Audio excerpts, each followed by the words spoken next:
الحمد لله الواحد الأحد، والصلاة والسلام على النبي المبعوث إلى الأحمر والأسود. قال الله تبارك وتعالى في القرآن المجيد والفرقان الحميد: أعوذ بالله من الشيطان الرجيم، بسم الله الرحمن الرحيم.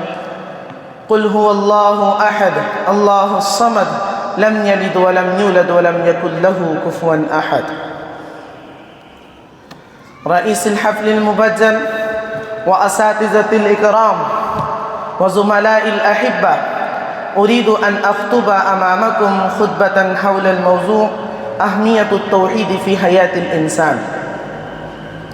إخواني في الله، إن التوحيد أنواع، والنوع الأول هو توحيد الربوبية والحاكمية، وهو الإفراد بأن الله رب كل شيء ومالكه وحاكمه وخالقه ورازقه، أنه المحيي ومميت والنافع والضار، له الأمر كله وبيده الخير كله، يفعل ما يشاء ويحكم ما يشاء. وقد حكى الله عن المشركين أنهم مقرون بهذا التوحيد لله وحده، كما قال تعالى: قل من يرزقكم من السماء والأرض أمن يملك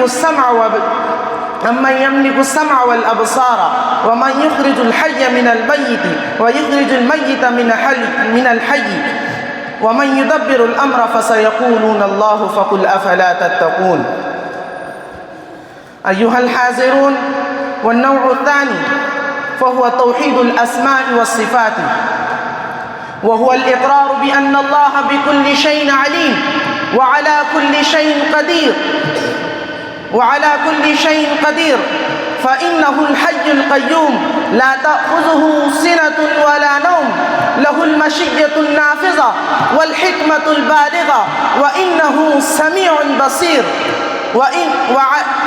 على عرش استوى وعلى ملكه احتوى، وإنه الملك القدوس السلام المؤمن المهيمن العزيز الجبار المتكبر. أيها المستمعون، والنوع الثالث هو توحيد الألوهية، هو إخلاص العبادة لله من المحبة والرحمة والدعاء والاستغفار.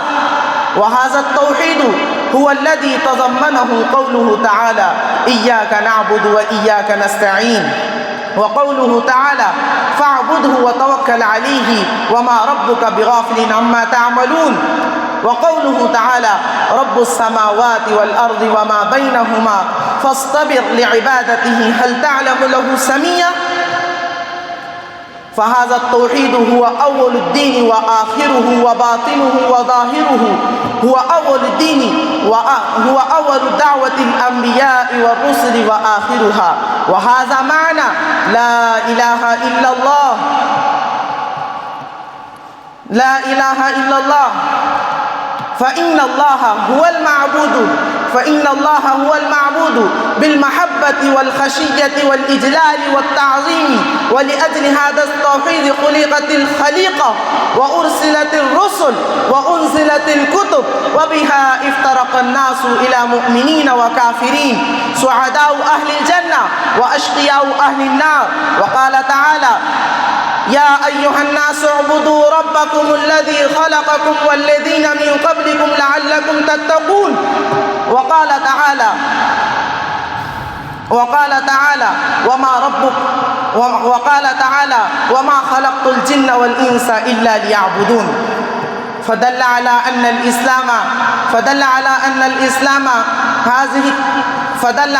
الإسلام هذا التوحيد وحده لا شريك له، هو إسلام نفسه بفعل المأمور وترك المحظور، والإخلاص له وحده والمحبة له وحده. فمن أشرك في المحبة التي لا تصلح إلا لله فهو مشرك، ومن توكل على غير الله فيما لا يقدر إلا الله فهو مشرك، ومن صلى لغير الله فهو مشرك، فمن دعا فيما لا يقدر إلا الله فهو مشرك. فالذبح والنذر والطواف والتوبة والاستعاذة والاستغاثة لله وحده فقط.